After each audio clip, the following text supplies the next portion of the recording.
The temporal reset that grants you foreknowledge of catastrophic failure is not merely a mechanical advantage for optimization, but a profound burden demanding you confront the grief embedded in every timeline you have already failed to save. And true mastery requires not exploiting future knowledge for solitary domination, but integrating the weight of remembered loss until power becomes an act of communal stewardship rather than repetitive conquest. In Second Ascension, Reece Brooks transforms the regression LitRPG trope into precise exploration of temporal sovereignty and post-traumatic healing, proving liberation isn't found in breaking level caps. It's forged in honoring the person beneath the stats when every system demands you remain weapon. From Mana Hum and Ash narration, listeners enter worlds where memory is syntax and presence is the only unbreakable vow. Perfect for fans of emotionally intelligent regression fiction where male vulnerability defies genre expectations. When regressed legend Kalen Vance awakens with memories of apocalypse, expecting tactical redemption,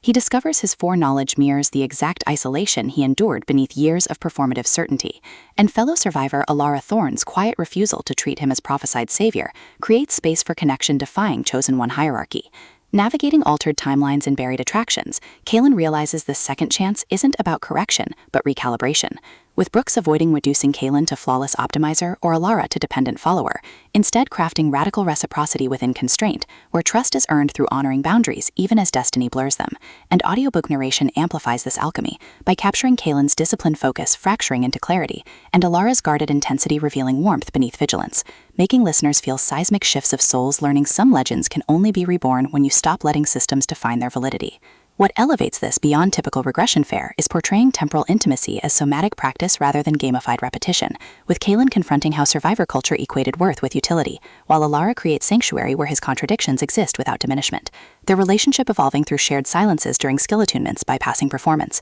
rhythms protecting both operational integrity and psychological safety, and mutual defense against factions mistaking tenderness for inefficiency. Supported by fellow regressors encoding suppressed trauma, elders carrying intergenerational weight, and the world itself absorbing centuries of unspoken bargains, reinforcing that in extraction-based systems, tenderness toward process is technique and presence is sustainable resource, with skill trees mirroring emotional integration and timeline deviations becoming metaphors for earned trust. For audiobook listeners, this production is immersive descent into sacred recurrence, with narrators embodying Kalen and Alara with remarkable distinction, sound design anchoring existential stakes through distant system chimes, rain against bunker walls, and hushed breath syncing with moments of clarity, pacing mirroring cyclical cadence from deliberate reflection to surging awakenings, ultimately redefining regression lit RPG by centering male emotional labor within temporal frameworks, and affirming that sometimes the most powerful act is choosing to remember slowly, honoring whole self even in landscapes shaped by repetition.